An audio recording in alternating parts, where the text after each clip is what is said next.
Ang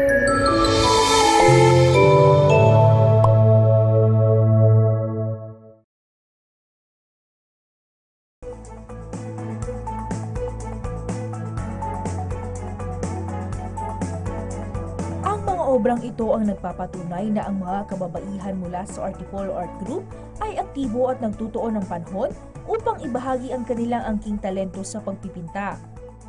Kasabayan ng paglunsad ng Eves of Summer exhibit, nanumpa ang mga bagong halal na officers ng grupo at ilan sa kanila ay nagbahagi ng kuro-kuro sa kanilang mga masterpiece. Bilang isang may bahay, 3 kababaihan ang binigyang buhay ni Cristina sa kanyang Tres Marias. I'm professional mother. I'm a mother of 3 daughters. Inspiration ko itong mga anak ko kasi mga babae sila. Lagi gusto ko mag-create ng maganda. Ang Beyond Today naman ay inspired mula sa mga tanawin sa paglalakbay ni Rona. It's another way of saying tomorrow. So it's an optimistic look at what's going to happen in the future. I'm fascinated ako by architecture. So this one is partially inspired by the structures in Intramuros.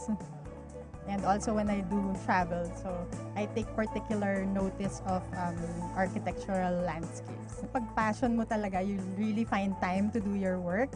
So I see to it that I paint after, especially for this piece that I made, after office hours or before office hours. And I take advantage of my free time during the weekends. Pagmamahal sa kalikasan ng inspirasyon ni Jimmy sa kanyang Love Tree. Nag-start na ako talaga, it's more on religious type, mga angels, mga mother and child. Yung title is Love Tree. So, inano ko siya ng last time sa Valentine's. Ayun, kaya Love Tree. And then, inano ko na lang yung cupids, yung gano'n. And I'm fond of angels and mga kids. Ang Red Forest ay isang alaala sa namayapang tuta ni Rose. My favorite puppy died, so I wanted to just imagine that she will be going to a place nicer than where she's living right now. Paglaro ng kulay ang nais ipinta ni Teacher Jem sa kanyang color reflection.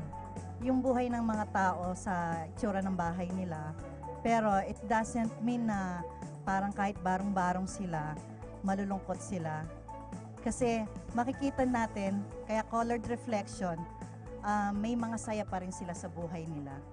Mga coins naman ang nais ipinta ni Dayan upang mahasa ang kanyang stilo sa pagpipinta. Sa painting ko po kasi, ito po yung pinakauna kong painting. Start po ako nung 4 years old pa lang ako. Tapos ito po, yung ngayong 16 years old na ako, ito po yung pinakauna kong painting.